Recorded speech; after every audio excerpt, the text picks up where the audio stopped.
Dance হয়ে যাবে, কি বলা? আগের ডান্স তো বিশ্ববিখ্যাত হয়েছিল,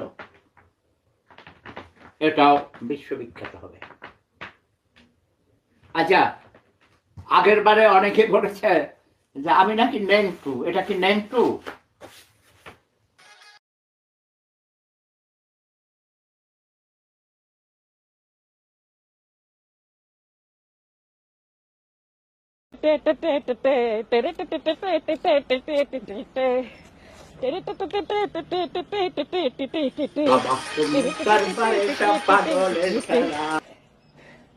বুঝবি না রে, বুঝবি না মনের যন্ত্রণা, আরে লাগবে না রে, লাগবে না কারো সান্ত্বনা।